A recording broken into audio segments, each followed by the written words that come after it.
¿cuál es el mejor programa de producción musical? Y este es un tema que se me hace importante, sobre todo cuando estás comenzando, porque se tienen muchas ideas erróneas, muchos mitos, no sé, a lo mejor tienes muy pocas referencias y te quedas con esta idea, ¿no? De que necesitas utilizar un cierto un cierto programa de producción musical para ser profesional. Y la verdad es que voy a dar mi punto de vista al respecto. Cuando me preguntan cuál es el mejor programa de producción musical, lo que yo siempre respondo, y yo creo que algunos ya lo veían venir, es que depende. ¿Ok? Y vamos a poner algún ejemplo primero antes de pasar a la producción musical. Yo te voy a preguntar, pon atención, ¿qué color es mejor? ¿El rojo o el azul? Piénsalo un momento, ¿rojo o azul? Tal vez algunos me van a responder rojo. ¿Por qué? Pues simplemente les gusta el rojo. Y otros me van a preguntar, me van a decir el azul. Pero ¿por qué el azul, no? ¿Por qué el rojo? Una cosa es responder directamente un qué y otra cosa es por qué. Yo te puedo decir que a mí mi color favorito es el azul. Y si me preguntas por qué, entonces ahí es donde ya entramos en el terreno de lo subjetivo. Y lo mismo podría pasar a lo mejor ya no con gustos, que son los colores, sino con otra cosa que ya tendrían que ver con las herramientas. ¿Qué es mejor? ¿Un martillo o un desarmador? Y de nueva cuenta la respuesta va a ser depende, ¿no? ¿Para qué vas a usar la herramienta? No vas a utilizar un martillo, ¿no? Para tratar de darle o girar un tornillo de cruz, ¿no? O de estrella o plano, ¿no? A lo mejor le puedes dar golpes, pero no es para eso para lo que fue diseñado el martillo. O al revés, tú podrías tomar un desarmador, lo agarras de cabeza y lo usas para darle golpe a un clavo y podría a lo mejor llegarte a funcionar, pero esa herramienta no fue diseñada para hacer eso. Cada una de las cosas tiene una función, tiene sus ventajas y desventajas y también depende del contexto.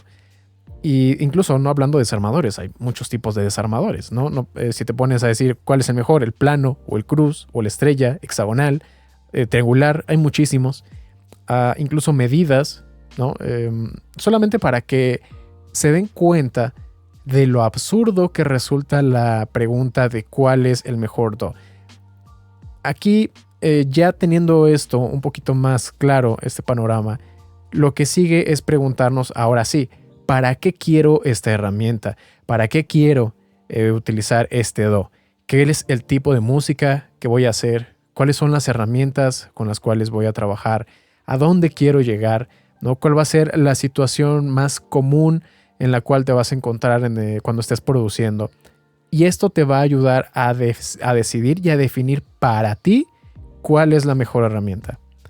Yo les puedo decir, incluso al principio del episodio pude haber dicho, ¿sabes qué? El mejor es FL Studio. ¿Y por qué? Bueno, porque para mí eso es lo que a mí me funciona mejor. ¿Por qué? Porque yo hago música electrónica. Porque yo no grabo instrumentos a cada rato, ¿no? Porque con los plugins que tiene FL Studio, tanto sintetizadores como herramientas, para mí con eso es suficiente, ¿ok? Porque las herramientas de FL Studio son muy buenas y a mí me gusta mucho lo que se puede hacer con eso, aunque a veces le tengas que rebuscar más, yo creo que con eso es suficiente. Ahora, si tú tal vez eres un productor musical, pero no te encargas de estar secuenciando todo, ¿no? Que a lo mejor sí necesitas múltiples entradas de audio y necesitas otras herramientas, ¿no? Para tratar audio y no tanto cosas sintetizadas. Tal vez FL Studio ya no es tu mejor opción. A lo mejor para ti lo que mejor te quedaría podría ser, no sé, Pro Tools, ¿no? O Studio One. Hay muchas otras herramientas. Ahora, es que a lo mejor tú trabajas demasiado con el diseño de sonido y necesitas hacer muchísimas automatizaciones a cada rato y necesitas que sea muy, muy fácil, o a lo mejor eres muy desorganizado, ¿no? Y tú lo único que quieres enfocarte es en el workflow. En ese caso, a lo mejor Ableton es mejor para ti, porque ya tiene como que una estructura más rígida que digamos que te obliga a ser ordenado desde el principio. FL Studio tiene mucha flexibilidad y para la gente que es desordenada, un proyecto se puede convertir en un verdadero desastre si no vas teniendo, ¿no? Las precauciones.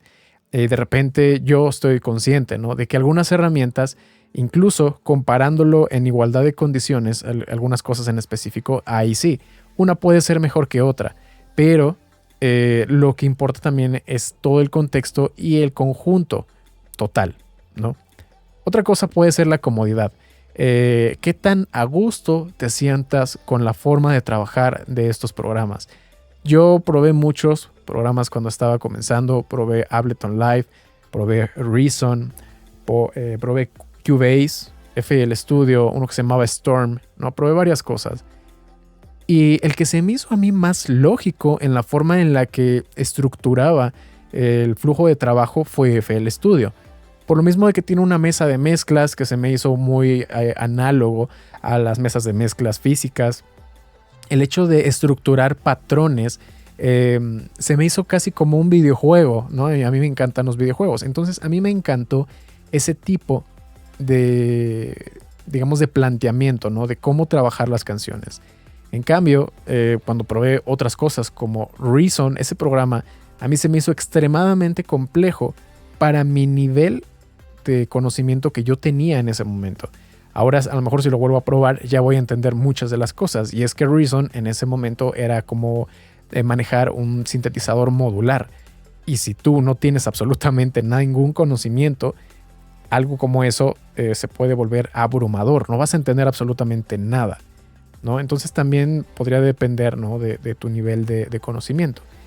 Ahora, otra cosa, como decía, es ya el nivel de manejo o comodidad que tienes con un programa. Si tú estás comenzando apenas y no tienes mucho conocimiento sobre los DAW, ahí lo más recomendable es lo que me pasó a mí, que pruebes diferentes programas y el demo, ¿no? Prueba cada programa, no sé, una semana y luego pasas a otro y lo pruebas una semana. Prueba al menos unos 4 o 5 programas diferentes y con el que tú te sientas, eso es muy importante, con el que te sientas más cómodo, con ese quédate. Con ese aprende a conocer todos sus atajos de teclado, todos sus detalles, todos sus secretos. Porque a final de cuentas, la producción musical es un flujo constante en el cual tú tienes que crear algo. Y si resulta que tú quieres utilizar solamente un programa porque viste que alguien más lo utilizaba o porque alguien te lo recomendó y no terminas tú de sentirte cómodo, te vas a frustrar más rápido. Te vas a encontrar muchas veces desperdiciando más tiempo investigando cómo hacer una función que haciendo música en sí. Y bueno, eso es si tú eres principiante. En el caso de que ya tengas más experiencia, algunos podrán decirte, oye, es que X programa es mejor por esta y otra razón. Y puede que sean válidos los argumentos, pero si tú ya tienes tanto dominio sobre el programa que estás utilizando, te sientes cómodo con él, no tiene como que mucho caso tampoco volver a empezar a aprender todo desde cero, un programa nuevo, que a final de cuentas, esto es una realidad. Prácticamente cualquier DAW te va a dar resultados profesionales, porque todo depende de las decisiones que tú tomes. Por ahí hay un dicho que dice, no es el indio, no es la flecha, es el indio. No es la herramienta, es quien usa la herramienta. Y esto es otro ejemplo que yo suelo dar. Si tú tienes a un productor novato y le das, digamos que, pensemos en el campo de la pintura, le das el mejor canvas, le das los mejores pinceles, las mejores pinturas, todo lo que tú quieras, por ser un novato no le va a sacar absolutamente ningún provecho. Pensemos ahora el ejemplo contrario. Si tú tienes a un profesional, alguien que se ha dedicado toda su vida o muchísimos años a una actividad, no importa que tú le des una hoja arrancada de una libreta y un lápiz, te va a hacer arte, te va a hacer algo mucho mejor con pocas herramientas que lo que un novato es capaz de hacer con todos los recursos del mundo. Ahora, el caso ideal sería que efectivamente ese profesional tuviera al alcance las mejores herramientas y ahí sí, ¿no? Te va a hacer verdaderamente magia. Pero desde el punto de vista objetivo, algunos van a decir, es que un programa tiene un mejor motor, esto entre comillas, un mejor motor de audio que otro.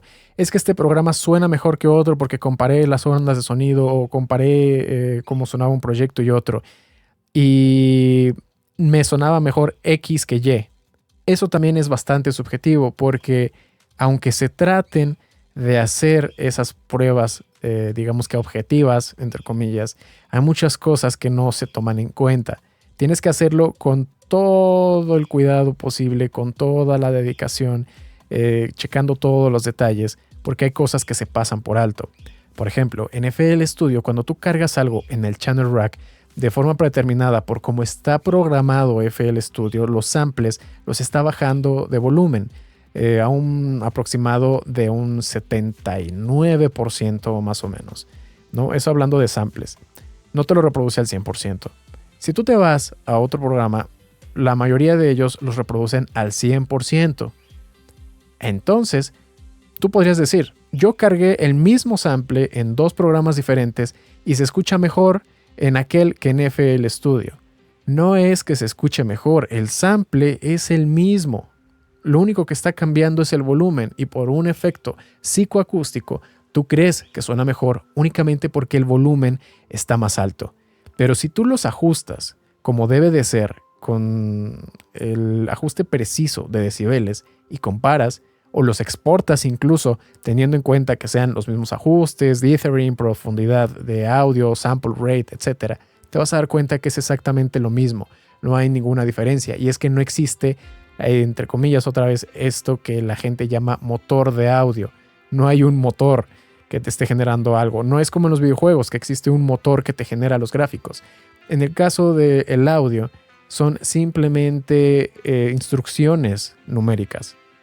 No va a variar absolutamente nada. De hecho, tal vez no lo sabían, pero cuando tú estás exportando algo, ni siquiera necesitas tener una tarjeta de audio. Todo lo está llevando a cabo tu procesador. Son instrucciones matemáticas, entonces tampoco hay ninguna diferencia entre, volvemos a decirlo, entre comillas, motor de audio de un programa u otro. Lo que va a estar importando más al momento de hacer tu mezcla son las decisiones que estás tomando. Cuánto volumen le vas a poner, qué frecuencia estás afectando cuando ecualizas. Ahí sí pueden compararse a lo mejor algunas herramientas más directamente, ¿no? Un ecualizador contra otro, eso sí ya puede ser un poco más válido o tener más sentido. Pero igual, importan todavía mucho más las decisiones que tú tomas y los ajustes que haces que casi siempre que los ajustes de exportar, ¿no? Por ejemplo.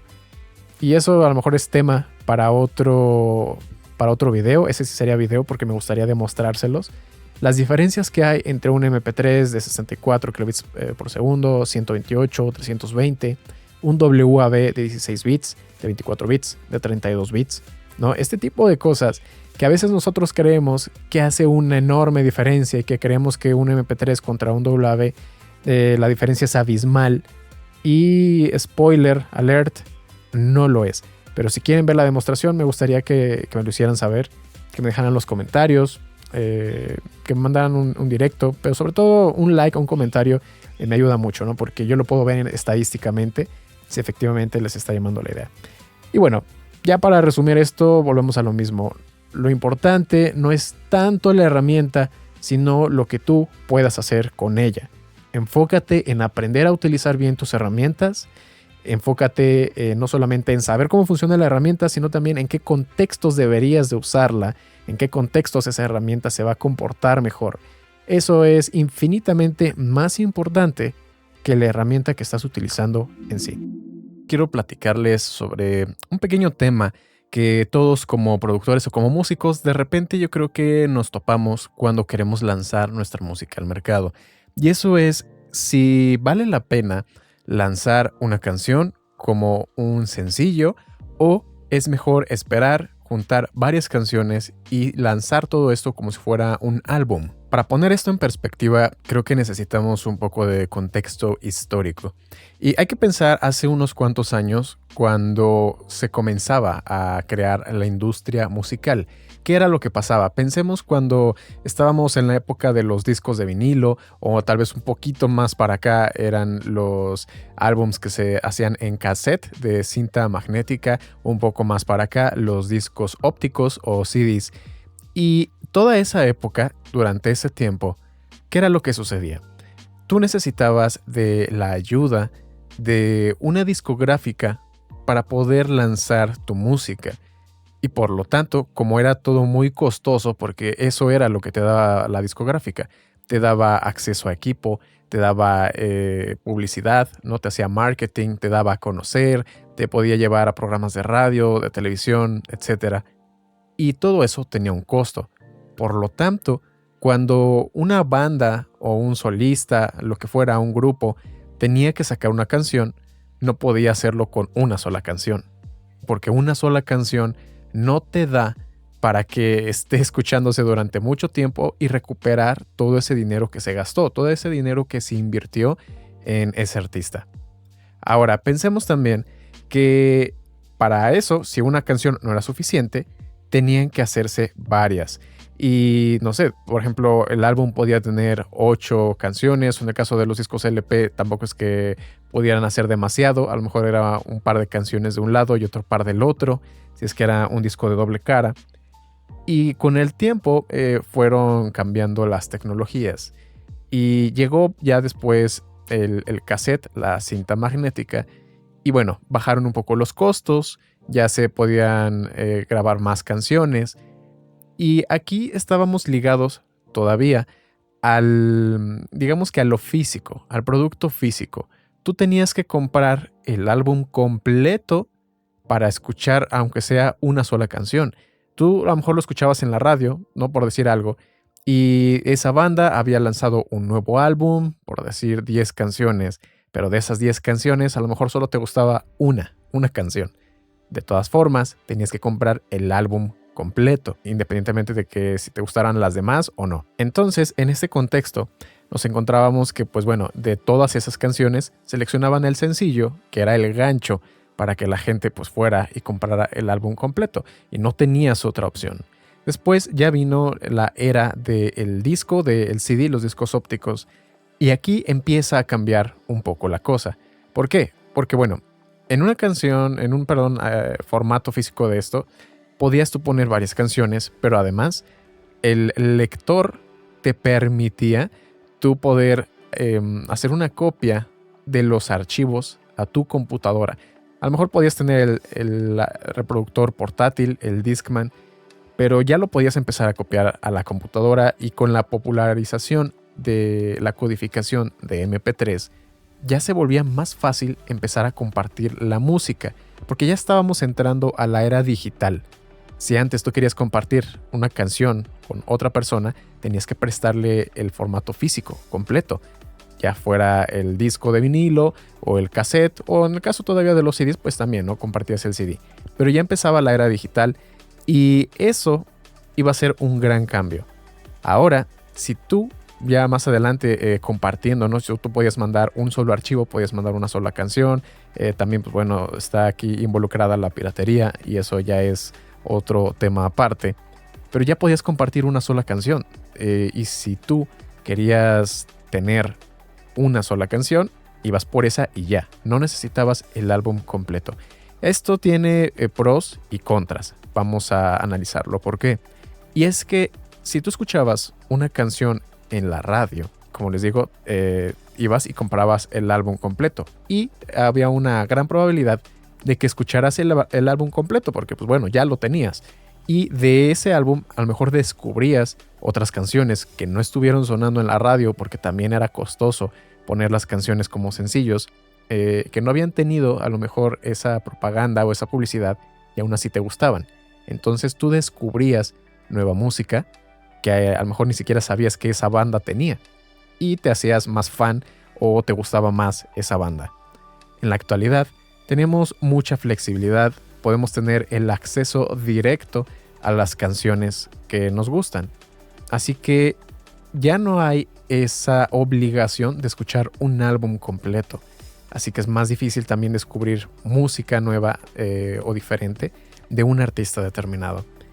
Y bueno, ya también por lo mismo, ya no dependemos tampoco de las disqueras. Ya podemos nosotros lanzar nuestra música de manera individual, como en el caso de las distribuidoras, estas como DistroKid, como CD Baby, y hay muchas, muchas más. Yo utilizo DistroKid, tengo ahí un video hablando de eso, que creo que ustedes lo saben. Ese es el panorama y por lo tanto yo creo que ya se están haciendo una pequeña idea en cuanto a la respuesta de si vale o no la pena lanzar algo como un álbum o como un sencillo. Ahora hay que tener aquí también otra cuestión, porque eso fue lo primero, ¿no? La disponibilidad de los archivos y de la música y de qué tan fácil es acceder a todo eso. Pero ahora pensemos también desde el punto de vista artístico de cómo eres tú de conocido en el mundo de la música. Y es que esto también es muy importante y a veces también lo pasamos por alto. Cuando tú eres un artista establecido, como lo mencionaba hace un momento, no había ningún problema si la gente pues te escuchaba más canciones de ti, porque estaba dispuesta a comprar el álbum completo, aunque fuera por una sola canción, porque tú tenías cierto reconocimiento, cierta fama, un nombre ya dentro de la industria. Pero en este mundo actual, pues cada uno, como les digo, tiene la posibilidad de hacerse promoción a sí mismo y de publicarse uno mismo.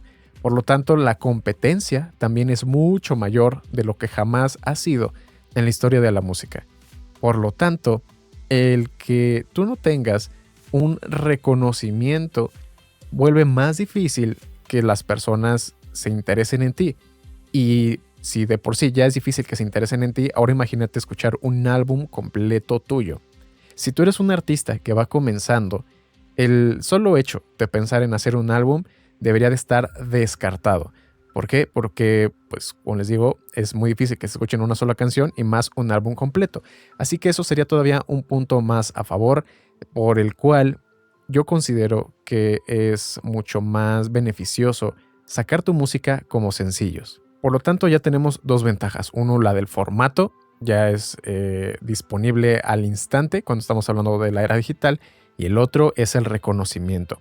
Ahora, una ventaja más. Cuando tú estás promocionando igual un solo solista o, perdón, un solo sencillo, es mucho más fácil enfocarte en el marketing o la publicidad que le haces a una sola canción. Cuando estás hablando de un álbum, pues el álbum tiene que tener un estándar de calidad.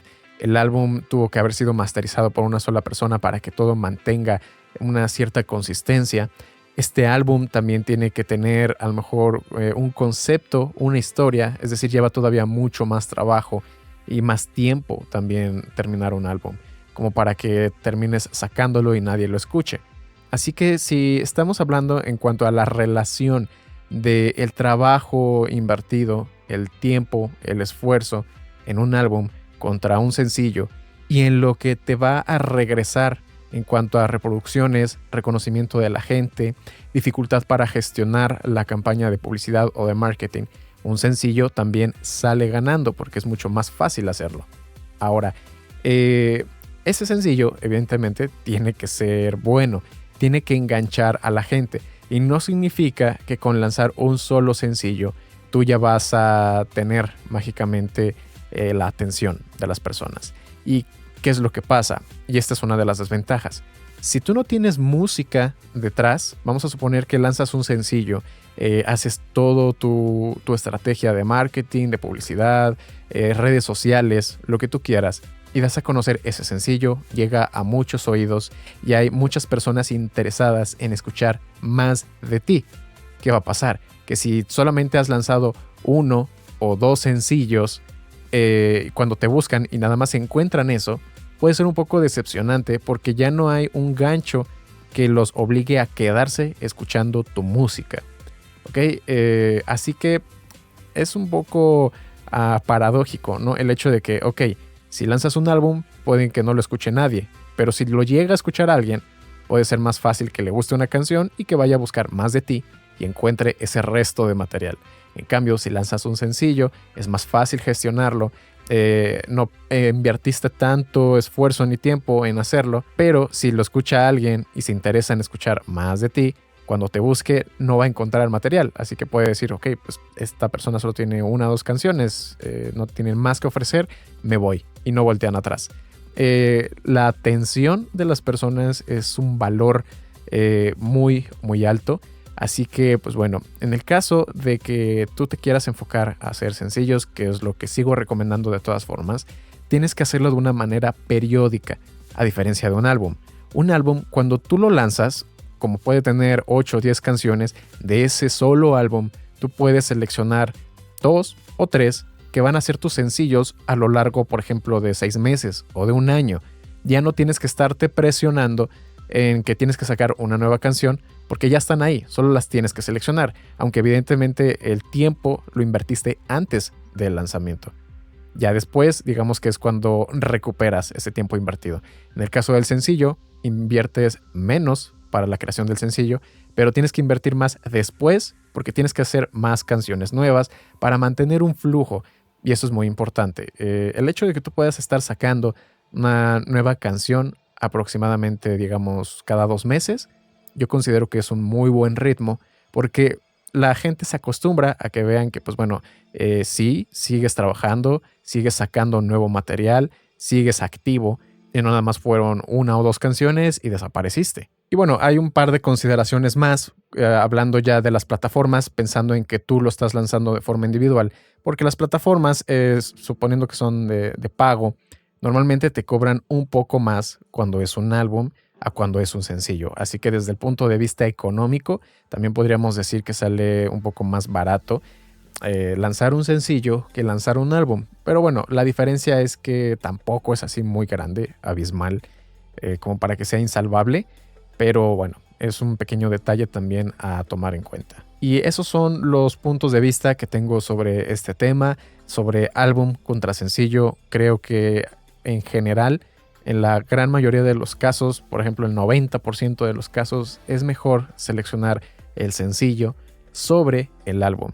Y ya en los casos específicos que les comenté, cuando ya tienes cierto reconocimiento, cuando ya tienes a lo mejor un equipo de trabajo, ya tienes los recursos económicos, a lo mejor hacer un álbum ya sería la mejor opción. Pero eso es ya mucho más adelante cuando tienes tu proyecto más desarrollado. Quiero hablar sobre un tema que a veces creo que es un poco controvertido dentro de la producción, y eso es el uso de presets. Voy a hablar en general en cuanto a uso de presets de sintetizadores y el uso de presets también para plugins de proceso, ¿no? Ecualizadores, compresores, todo este tipo de cosas. Empecemos por hablar de los sintetizadores.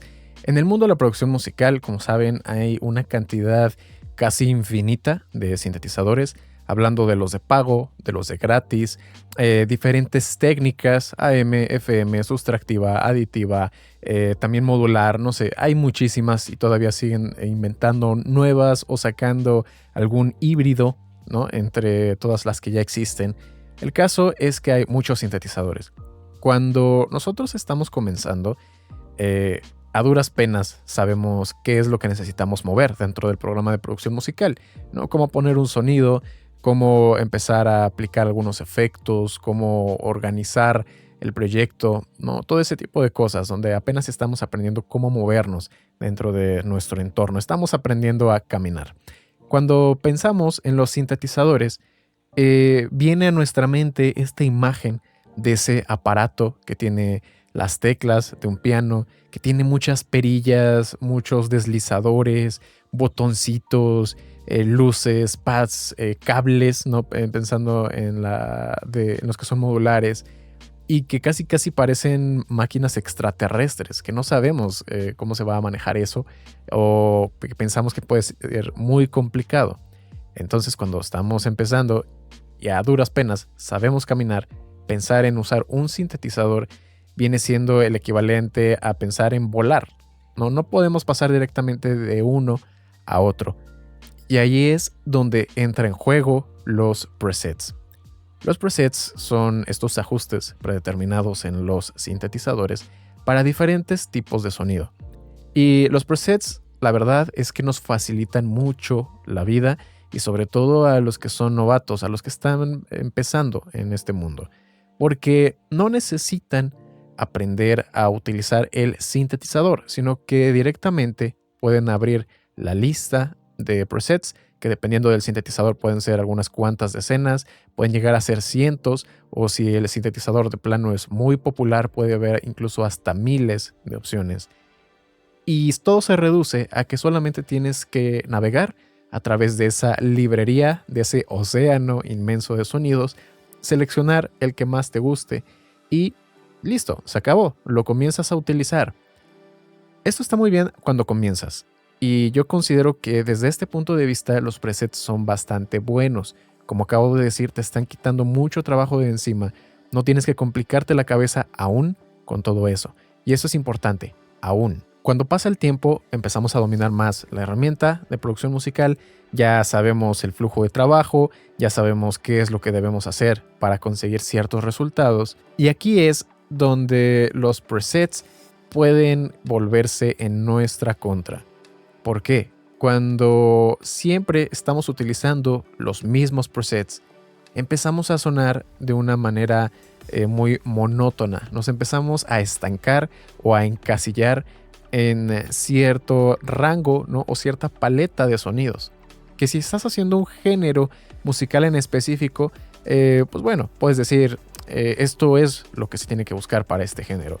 Pero de todas formas, a la larga puede salir contraproducente. Y aquí es donde tenemos que dar el paso. Tenemos que seguir avanzando y aprender diseño de sonido, porque tiene muchas ventajas. Cuando, como les digo, estás buscando un preset, pueden pasar varios minutos, se te puede ir media sesión de producción buscando un sonido para ver si uno te gusta, o a lo mejor dices, por aquí escuché uno, pero no sé en cuál librería de presets lo dejé, y pierdes mucho tiempo, pierdes demasiado tiempo y pierdes el flujo de trabajo, pierdes ese estado mental de producción solo por estar buscando un sonido dentro de la librería de presets. Y si tú conoces de diseño de sonido, puedes tener una mejor idea, puedes aprovechar más el tiempo en crear directamente ese sonido que tienes en tu cabeza.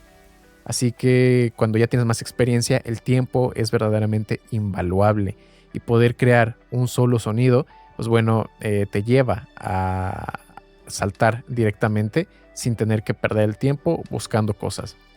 Si tienes incluso muy poco conocimiento de diseño de sonido, también te ayuda, porque puedes tomar algún preset y dices, ok, esto no suena exactamente como lo que yo estoy buscando, pero como ya tienes cierto conocimiento, sabes que si le haces algunos cambios pequeñitos, lo puedes acercar más a eso que tú estabas buscando. Así que el conocimiento de diseño de sonido creo que es indispensable cuando un productor ya pasa desde cierta etapa o cierto nivel de experiencia. Otra de las cosas que podría considerarse negativa de los presets es que obviamente tienen costo. Los que son muy buenos normalmente tienen costo. Hay de repente gratuitos, no lo voy a negar, que tienen muy buena calidad, pero encontrarlos es más difícil. Y si tú estás siempre dependiendo de los presets, vas a estar gastando en comprar nuevos presets cada vez. Y de repente, cuando tú escuchas un demo de una colección de presets, te pueden mostrar algunos y dices, ok, este me puede gustar, este no. Y luego lo compras y resulta que de toda la librería de presets, que normalmente son alrededor de 100, 60, 120, ¿no? Normalmente son esas cantidades. Resulta que de todos esos a lo mejor solo te gustan 5 o solo vas a utilizar 10, ¿no? Como que no es una cantidad de dinero a lo mejor, digamos que bien invertida para lo que estás obteniendo o para lo que tú vas a usar esos presets. Ahora, no digo que comprar presets sea malo. De hecho, también creo que puede tener un punto a favor, porque cuando estás aprendiendo diseño de sonido, puedes tomar el curso, ¿no? Como mi curso de diseño de sonido, y aprendes a hacer muchas cosas. Tienes el conocimiento general, pero aún así hay sonidos que de repente, por sus cadenas de modulación o de efectos, a cómo están anclados en serie, la matriz de modulación, etcétera, de repente son sonidos muy complejos que para tu nivel actual de conocimiento no te da tu imaginación para pensar o tratar de descubrir cómo hicieron ese sonido. Así que comprar presets se convierte en una inversión, no tanto un gasto. Porque si tú tomas algunos presets, ¿no? Que de verdad los escuches y digas, no sé cómo hicieron esto, al comprar los presets, tú los puedes cargar en tu sintetizador y analizarlos, estudiarlos, aplicar ingeniería inversa y entender cómo utilizaron ciertos procesos para conseguir cierto carácter, cierto color, cierto movimiento en el sonido. Y de esa manera ya compraste el preset, pero aprendiste la técnica, aprendiste los procesos y ya lo puedes aplicar más tarde dentro de tu mismo flujo de trabajo. Así que pues bueno, esos serían los puntos a favor y en contra de comprar presets. Otro de los puntos a favor de que aprendas diseño de sonido y que no dependas siempre de los presets es que primero te vas a ir haciendo una librería de sonidos, o sea, si los vas guardando, obviamente, vas guardando tus propios presets y son sonidos que tú hiciste desde cero, que te gustan cómo suenan, que te sirven para lo que tú estás haciendo y te va a optimizar tiempo ya no solo en que tienes un sonido en tu cabeza y lo puedes generar, sino que si ya has hecho algo antes, tú ya sabes dónde está. Ya lo puedes usar directamente, por lo tanto se vuelve todavía mucho más rápido, casi instantáneo, que digas, estoy aquí haciendo cierto sonido, creo que le quedaría bien uno con esas características, lo buscas y al instante ahí lo tienes. Otra de las grandes ventajas de que aprendes diseño de sonido y dejes de utilizar los presets es que te creas una identidad y una identidad sonora. Eso es muy importante cuando estamos hablando dentro de la producción musical y de la música en general, porque esa identidad es una etiqueta, es algo que te identifica y que nadie más puede copiar de ti. Es como una huella dactilar. No hay dos iguales.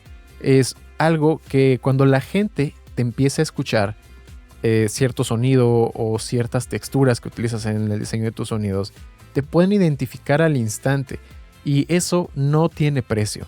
Por ejemplo, si estamos hablando de algunos artistas conocidos, ¿no? Como, no sé, por decir Kaigo, que hace Tropical House.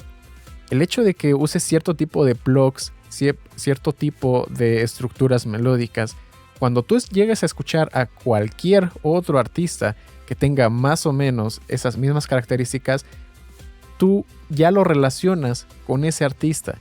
Es algo que tiene mucho poder y digamos que contribuye a la formación de tu marca personal. Y hablando de prácticamente cualquier ámbito, ni más en la música, la marca personal es muy importante. Porque puedes tener, por ejemplo, una imagen, ¿no? Digamos como, por ejemplo, Deadmau5 con su máscara de ratón, Daft Punk con sus cascos, Marshmello con su casco de bombón.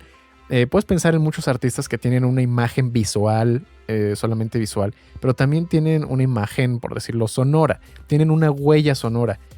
Tú los ves, una foto de ellos, y entiendes un estilo.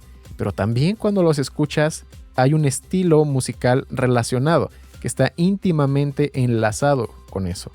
Y eso es lo que construye tu marca. Entonces, no solamente es lo visual, ¿no? Tú cómo te presentas como artista, cómo te ves, los colores que usas, el tipo de ropa, tu actitud, sino que el sonido, obviamente, es parte de tu marca, de tu huella musical. Y eso se consigue creando tus propios sonidos. Si siempre usas presets, hay que tener en cuenta que los presets están en una tienda y todo mundo, mientras pueda pagarlo, tiene acceso a esos mismos sonidos. Y bueno, a veces ni siquiera pagados, ¿no? Porque existe la piratería. Entonces, con mayor razón, existen todavía muchas más personas que tienen el acceso a los mismos sonidos.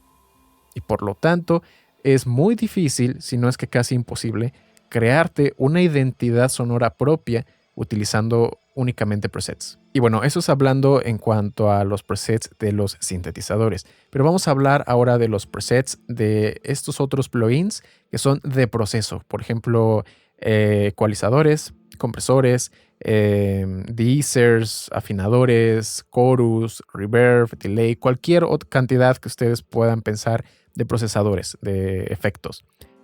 Aquí se vuelve un poco diferente respecto a los de los sintetizadores, porque tú puedes cargar un plugin. Vamos a pensar, por ejemplo, yo cuando comencé, algunos de los primeros efectos que comencé a utilizar fueron el de delay y el de reverberación. Y normalmente este tipo de plugins tienen muchos menos efectos o menos presets que los sintetizadores, ¿no? A pesar de que los ajustes puedan ser muy variados. Y depende también del tipo de procesador, ¿no? Un delay a lo mejor puede tener 10 presets, y un compresor puede tener 50, por decir algo. No tiene que ser así. Y bueno, si tú le quieres poner el delay a algo, es probable que tú tengas muy en tu mente un concepto de cómo debería de sonar el delay. Pero necesitas aprender a usarlo casi que desde el principio para poder aplicar el efecto que tú quieres, porque la mayoría de los presets no se van a adaptar a lo que tú quieres. Y esto lo podemos ver muy fácil, por ejemplo, en los presets de ecualización.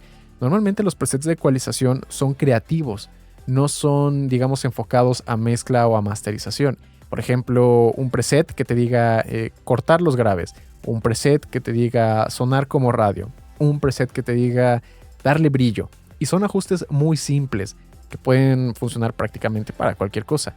Pero imagínate que te encuentras un preset que te diga claridad vocal para hombre. ¿Ok? ¿Qué tipo de hombre?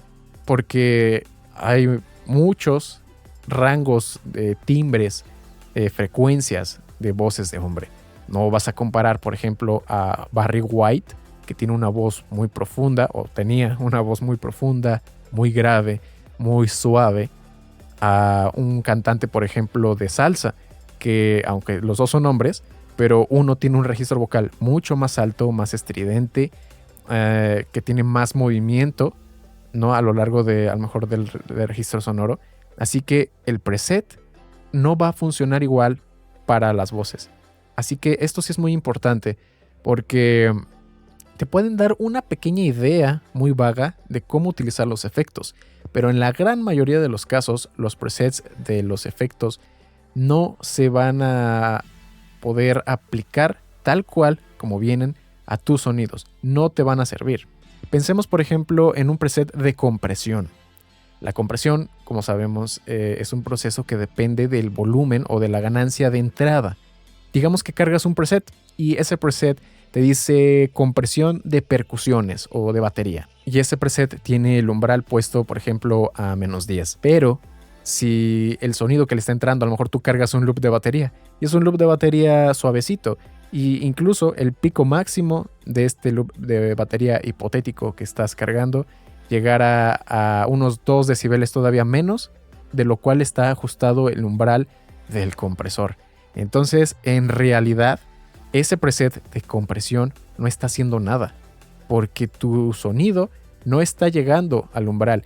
Y peor aún, si ese preset tiene un ajuste de ganancia, ¿no? Que a lo mejor le haya estado sumando 3 decibeles, por el único hecho de estar sumando esos 3 decibeles, y si no sabes nada todavía de cómo usar la compresión, por el hecho de cargar ese preset y que no esté comprimiendo, pero tú lo escuchas más alto, el efecto psicoacústico ya te está engañando, porque tú no sabes qué es lo que está haciendo al sonido, tú solamente percibes que está más fuerte y por lo tanto crees que suena mejor, así que le vas a dejar ahí el efecto a pesar de que no está haciendo nada y te está alterando tu estructura de ganancia. Así que en general yo considero que no es muy buena idea que digamos utilizar los presets de los plugins.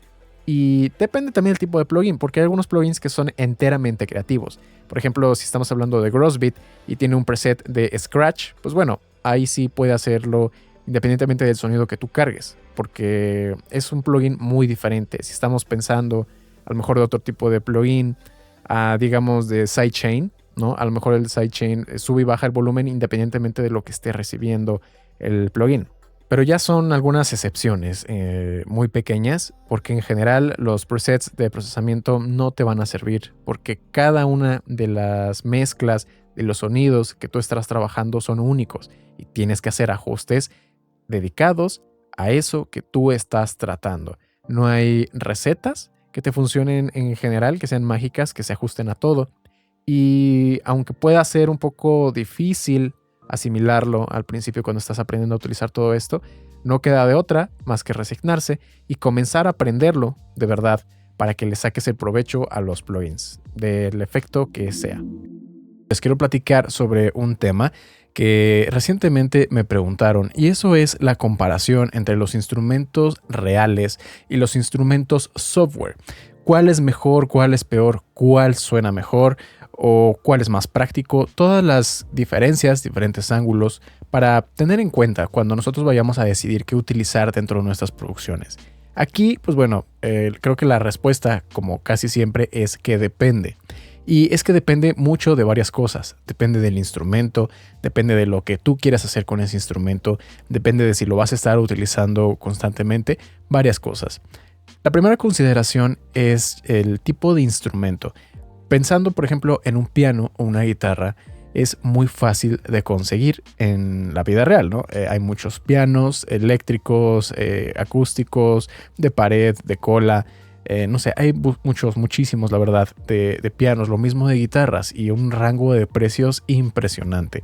Por lo mismo, como es un instrumento, estos dos bastante comunes, pues es también muy habitual poder encontrar versiones software, incluso gratuitas, o algunas que son de paga y que hay sampleos desde una cuanta nota y hacen stretch para reproducir las notas aledañas, o incluso algunos que para una sola nota hacen como 6, 7 grabaciones de diferentes micrófonos, cosas por el estilo. Así que realmente hay para todos. Ahora, en ese tipo de instrumentos que son muy comunes, yo creo que depende mucho también de qué es lo que tú piensas hacer con eso.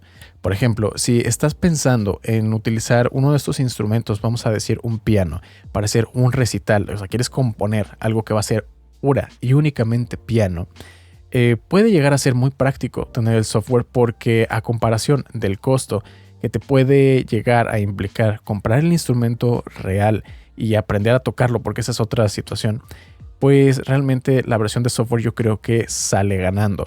Otra de las consideraciones también hay que tener en cuenta es la disponibilidad. Como dijimos, piano y guitarra muy útiles, pero ¿qué tal si tu instrumento es muy raro? Es algo que a lo mejor es muy costoso o es muy exótico. Pensemos en algunos instrumentos tal vez asiáticos o uno que recientemente voy a utilizar en una de las canciones que estoy haciendo. Es uno que se llama handpan. El handpan es un instrumento que parece como un platillo volador de metal y tú lo golpeas en diferentes secciones para conseguir un sonido metálico. Esto es muy difícil de conseguir incluso en tiendas por internet, aunque sean envíos internacionales. La disponibilidad, digamos que no es tan fácil y a su vez también tenemos que el costo tampoco es demasiado barato que digamos.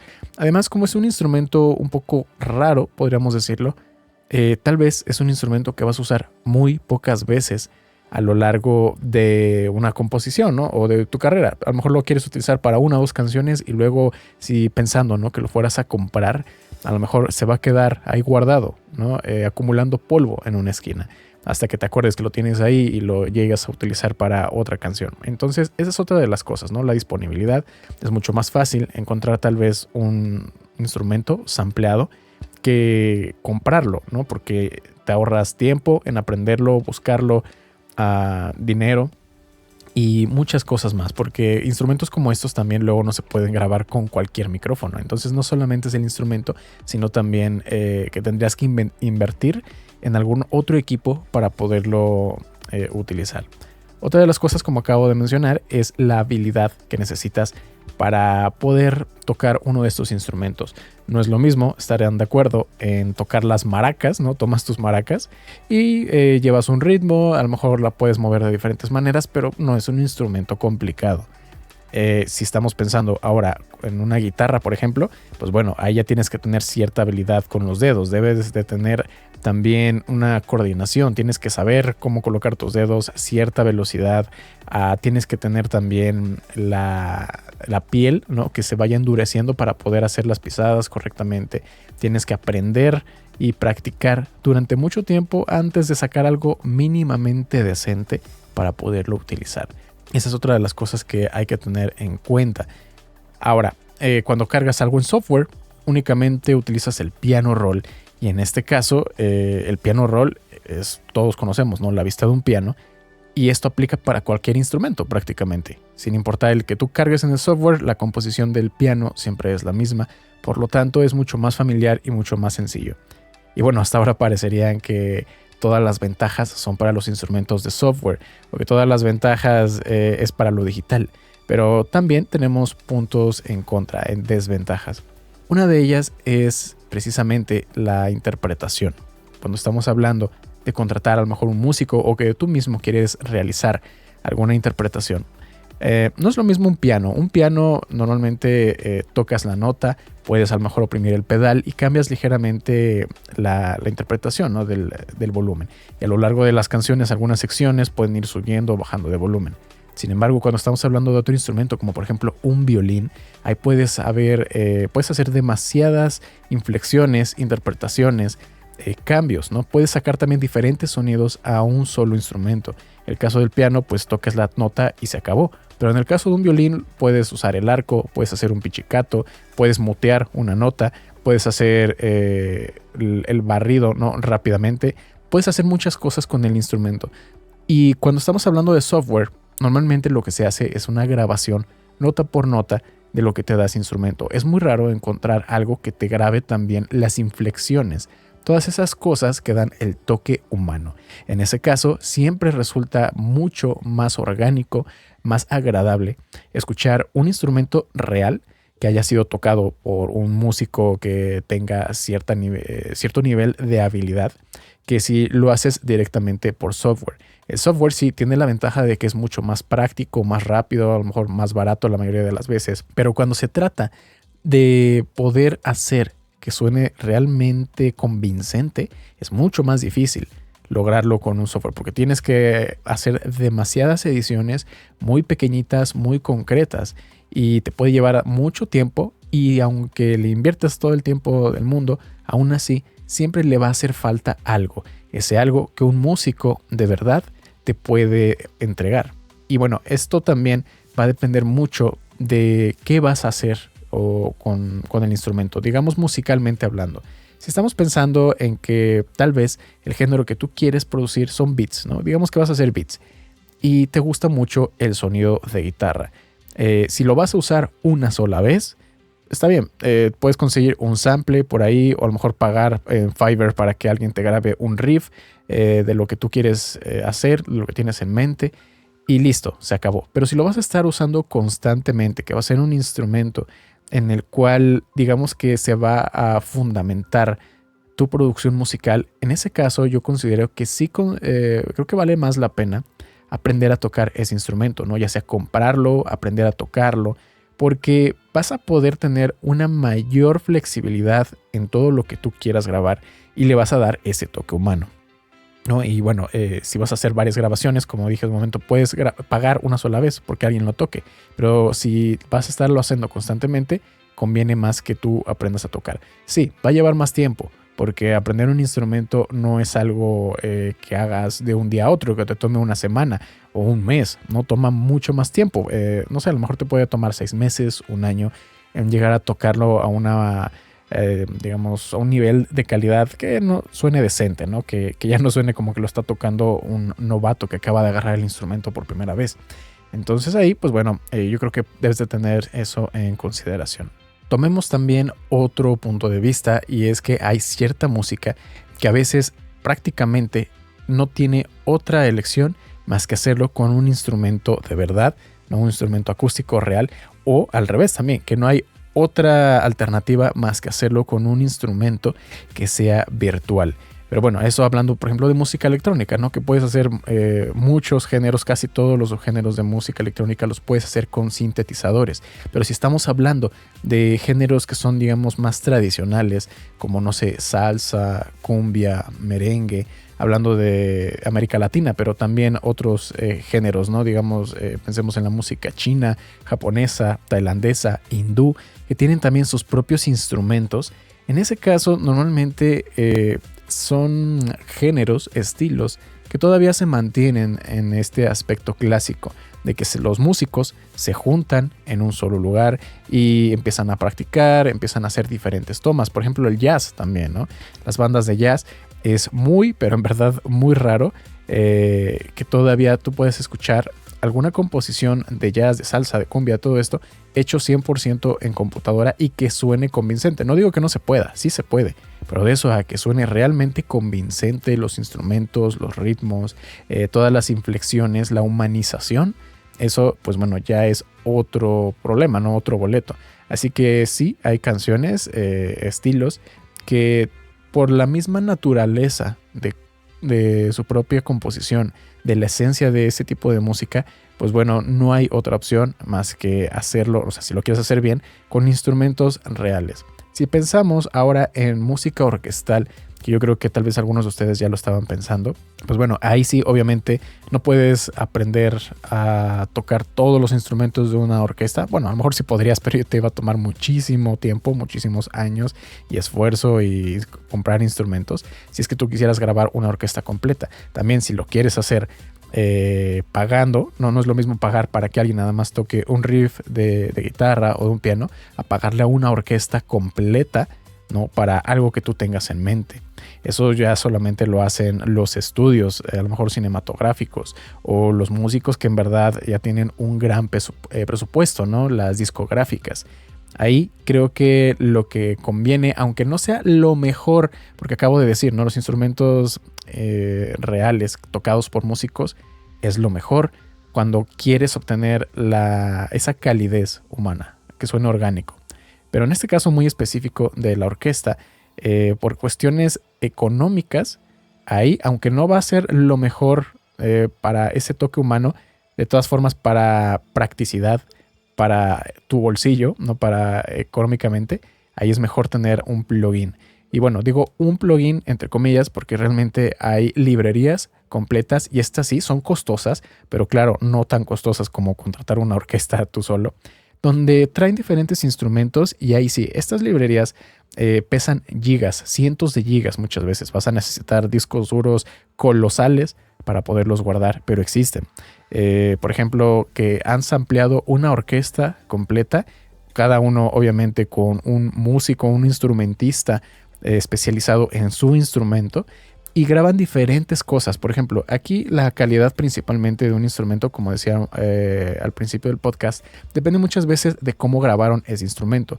No es lo mismo que si grabas una sola toma para cada una de las notas en una sola posición de un piano, por ejemplo.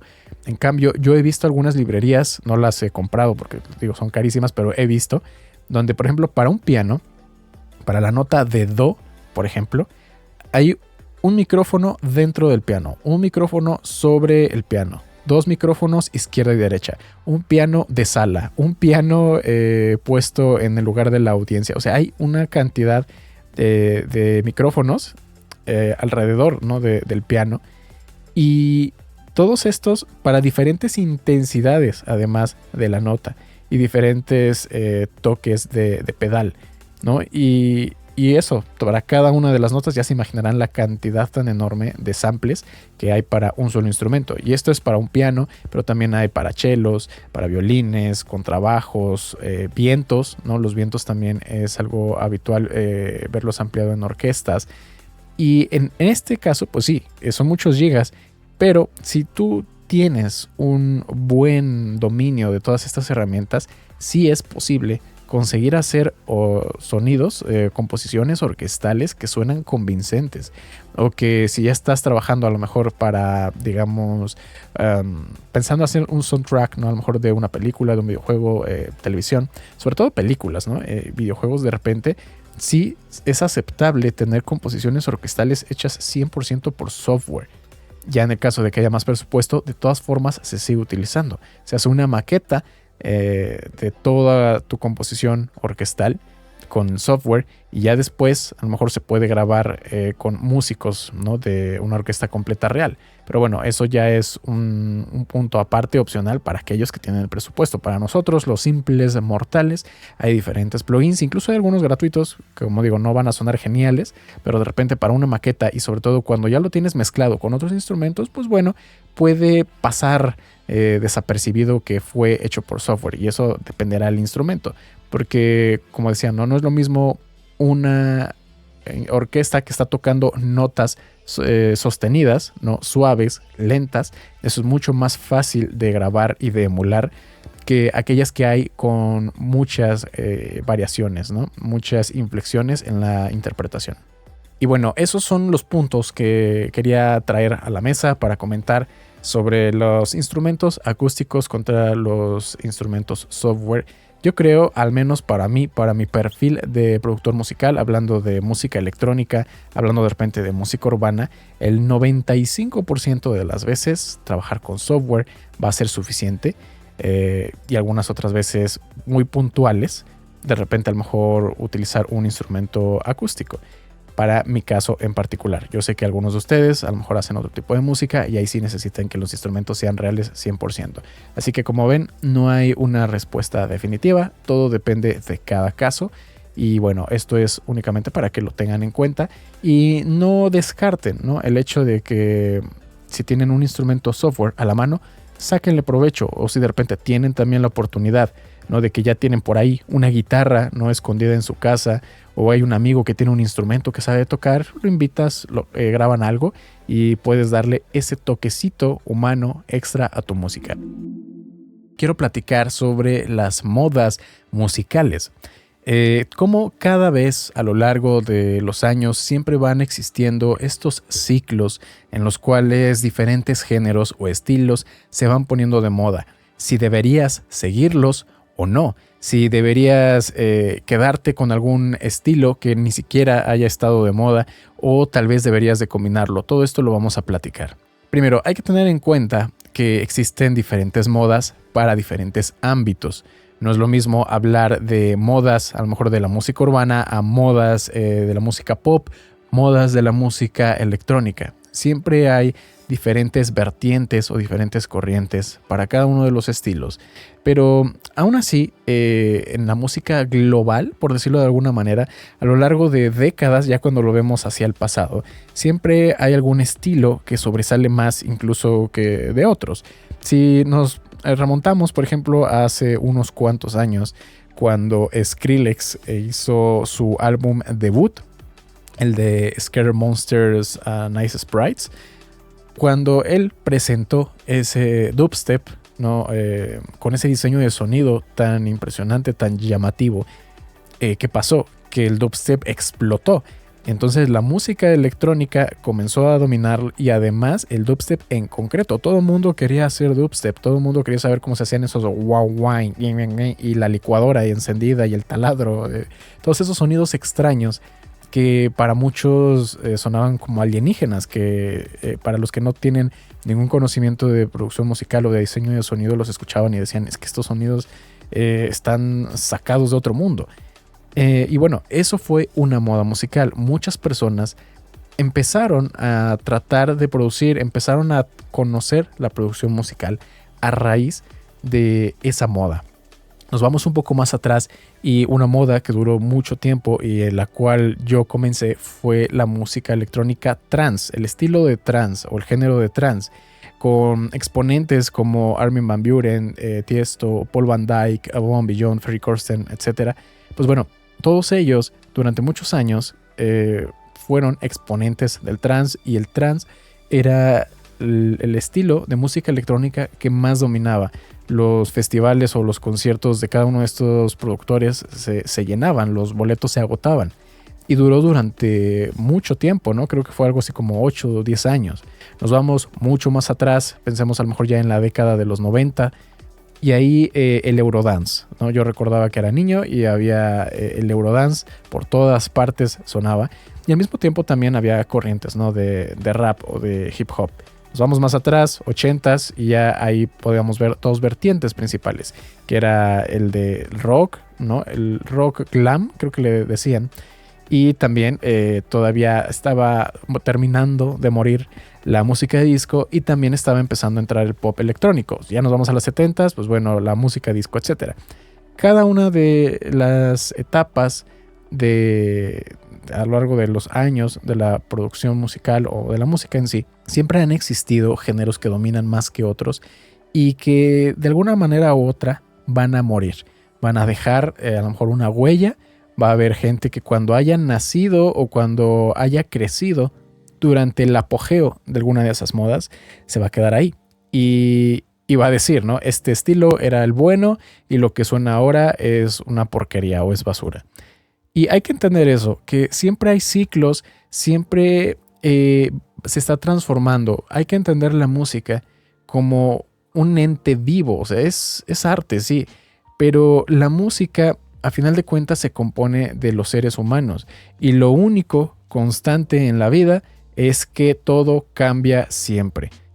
Y la música no es una excepción. Siempre va a estar una nueva persona haciendo una nueva combinación, haciendo algo que va a sorprender a miles de millones de personas y va a ser una euforia. Y luego va a llegar otra cosa nueva y así sucesivamente. Entonces, las modas musicales es algo inevitable. Es algo que siempre va a estar ahí. Pero, ¿qué podemos hacer nosotros acerca de estas modas musicales? Nosotros, al ser también una extensión de la música, nosotros escuchamos música, la consumimos y también como productores musicales tratamos de crearla. Así que debemos de entender esto, ¿no? Muy profundamente, que la música, como se está transformando todo el tiempo, está evolucionando y los nuevos músicos se van adaptando o van creciendo en ese nuevo entorno. Y si nosotros queremos tener una larga carrera en la música, tenemos que hacer exactamente lo mismo. Nos tenemos que ir adaptando, nos tenemos que ir transformando. No está mal que de repente tú quieras mantener un estilo, algo que te dé identidad. De hecho, es algo recomendable que haya un sello, algo que te identifique, que cuando la gente te escuche inmediatamente diga, hey, es tal músico o tal artista. Eso está muy bien, pero es muy diferente a tener tu estilo o tu esencia, a estar amarrado o a estar encadenado, ¿no? Encasillado a un solo estilo, a un solo género musical. Yo podría decir, y es algo que me tomó un poco de tiempo, no sé si les gustaría que después hablara sobre esto, ¿no? De cómo conseguir tu propio estilo o cuál es tu estilo, tu firma, qué es lo que te identifica a ti como músico. Pero bueno, yo tardé mucho en definir cuál era mi estilo, ¿no? Yo probaba diferentes cosas cuando estaba tratando de producir, imitando o tratando de imitar lo que yo escuchaba. Y siempre lo que pasa es que tú tomas algo de lo que estás escuchando, algo que te inspira, y lo combinas con tus propios gustos, con tus propias ideas. Y así es como te vas dando cuenta que a final de 10, 20 o 30 canciones hay algo que se repite. Por ejemplo, algo que a mí me gusta mucho y que está compartido por la mayoría de mis canciones es que son muy melódicas. No me gusta hacer, por ejemplo, música que suene agresiva o que suene depresiva o triste. En general, me gusta que sea melódico, que te transmita buena vibra. Me gusta mucho, por ejemplo, utilizar el piano. Casi siempre en todas mis canciones hay alguna, aunque sea cortita, melodía de piano. O plugs que suenen como campanita, ese tipo de cosas, ¿no? Es lo que me gusta y a lo mejor identifican un poquito mi estilo. Pero, aunque ese sea mi estilo, no significa que estoy encadenado a un género. Durante muchos años yo estuve haciendo trance y eso era lo que yo hacía todo el tiempo. Trance uplifting, trance melódico, trance, de diferentes, digamos, categorías, combinaciones, subgéneros, pero era el trance. Ahora, pues bueno, ya trato de hacer otro tipo de géneros, ¿no? Voy evolucionando. El trance me sigue gustando, es algo que todavía escucho mucho, pero ya no, digamos que es algo que me tenga atado, porque voy probando nuevos géneros y a estos nuevos géneros les voy aplicando también mi esencia, mi estilo. Y yo creo que eso es algo muy importante porque vas a tener, digamos que vigencia. Y esto es importante, ¿no? Las modas musicales está mal, digamos, que te quedes anclado a una moda que ya tiene mucho que pasó. Y no porque digas que ya pasó, lo vas a dejar de hacer de golpe. No, tampoco se trata de eso, ¿no? Porque como dicen por ahí, de la moda lo que te acomoda. No significa que si ahora la nueva moda es un género y tú vas a saltar inmediatamente a eso y vas a empezar a hacerlo. Y solamente por eso, porque es moda, porque es lo nuevo. Si no te gusta y tú te estás forzando a producir algo que no te gusta, puede salir contraproducente, te puedes empezar a frustrar, porque ya no estás haciendo la música por gusto, ya lo estás haciendo como por una obligación de tratar de seguir una moda. Eso pues sí, definitivamente creo que es malo en sí para tu arte o para tu flujo, ¿no? de trabajo, tu flujo creativo. Yo considero, y espero que lo tengas en cuenta, que de las modas no te tiene que gustar todo, ¿no? Y tampoco vas a decir que no te va a gustar nada, porque seguramente incluso dentro de géneros que no te gustan, puede llegar a haber una canción que sí te guste. Hablando de algo pues muy actual, ¿no? El reggaetón y el trap suenan en todas partes. Yo de gusto personal no soy de escuchar estos géneros. Aún así, de repente he escuchado una u otra canción de estos que me gusta. Y de repente puede pasar algo, y esto es una sugerencia que me gustaría darles, que si hay algo que no te gusta de algún estilo, haz algo que sí te guste. O sea, tú ponle de ti. Si, por ejemplo, del reggaetón, ¿no? Lo que más me molestaba es que las letras, ¿no? A lo mejor de repente son un poco profundas, o son misóginas, o son vulgares, ¿no? Ese tipo de cosas. Entonces, si a mí no me gusta que el reggaetón sea así, pero los ritmos sí me gustan, o de repente las composiciones, la cadencia, la estructura, ese tipo de cosas, ¿por qué no hacer tú tu propia propuesta de reggaetón? A lo mejor un reggaetón electrónico de repente, ¿no? Esto es también otro punto de vista que pueden aprovechar. Tomar un estilo, un género que a lo mejor no te gusta tanto, no te termina de convencer, pero ponerle algo, proponer. Esa es creo que la palabra correcta. Tienes que proponer algo nuevo. Y quién sabe, en una de esas tal vez terminas creando un nuevo género, un nuevo estilo, o terminas convirtiéndote tú en el nuevo exponente de una corriente musical, ¿no? Y ya después, en lugar de que tú trates de imitar o de seguir una tendencia, tú puedes ser la tendencia, ¿no? Tú podrías crear la tendencia, podrías empezar a inspirar a otras personas con tu música. Otro aspecto que se podría, creo que, considerar positivo en cuanto a las modas musicales o las tendencias musicales es que, por lo mismo de que es moda, tiene mucha mayor exposición, tiene mucho público que está prestando atención en este momento a esa moda.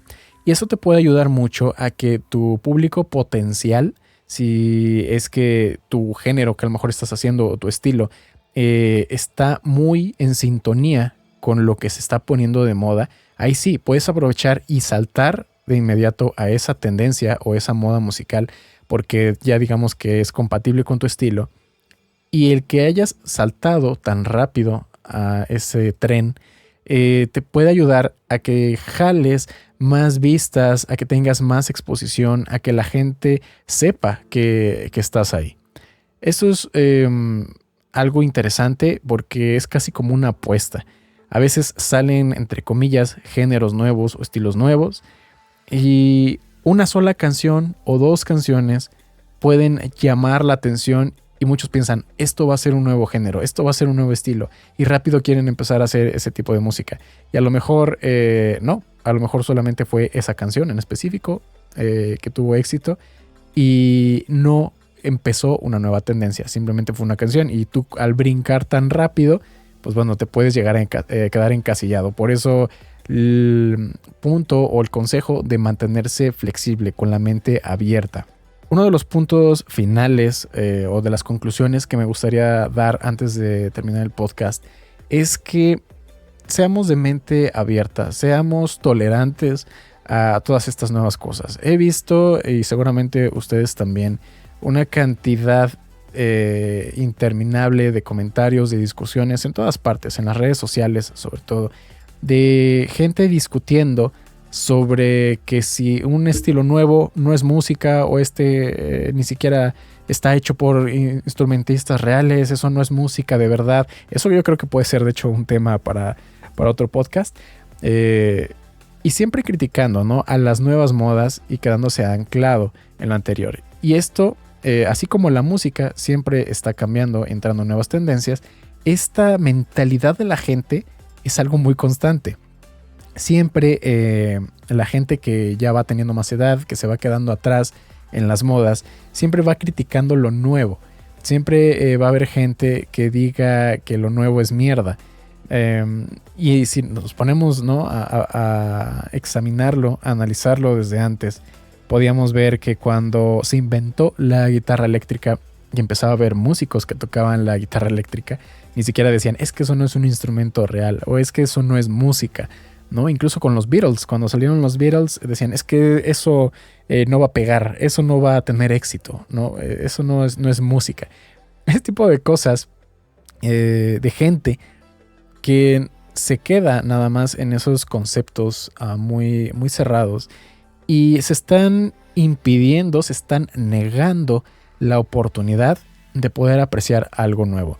No digo que te vaya a gustar a fuerza y que todo lo nuevo que va saliendo es bueno, simplemente que tomes lo que te sirva, lo que te pueda ayudar a ti de las nuevas tendencias de los géneros. Y si en verdad no te gusta, como digo, no tiene mucho sentido ser negativo y estar siempre criticando, porque una de dos, estás perdiendo tu tiempo, nada más te estás frustrando tú, y además no vas a convencer a nadie. Con los gustos es una cuestión siempre subjetiva, muy personal. Lo que a mí me gusta así muchísimo, habrá gente que lo odie, habrá quien le sea indiferente. Está bien compartir puntos de vista, pero eso a querer convencer a otros de que cierto estilo musical o eso es peor o mejor, es una pérdida de tiempo y simplemente creo que lo mejor es respetarlo. Si te gusta, adelante. Si no te gusta, es mejor no hacer comentarios y pelearse, ¿no? por eso, y mejor hacer tu propuesta. Es algo, digo, a lo mejor esto ya no es ni siquiera tema del podcast, no hablando de política, ¿no? Es muy fácil criticar a los gobiernos, a los políticos, pero lo verdaderamente interesante es hacer propuestas, ¿no? Estar criticando, sí, a lo mejor puede llegar a crear un poco de conciencia, pero lo mejor es proponer, ser proactivo, y esto es lo que hace que la música siga caminando, siga evolucionando. Espero que les haya gustado el podcast de esta semana. Si lo estás escuchando en YouTube, déjame abajo en los comentarios tu propuesta para el siguiente episodio o alguno de los siguientes episodios del podcast. Si lo estás escuchando en Spotify, checa la lista de reproducción. Ahí están todos los demás episodios del podcast de producción musical. Muchas gracias por haberme acompañado esta semana y nos vemos en la próxima.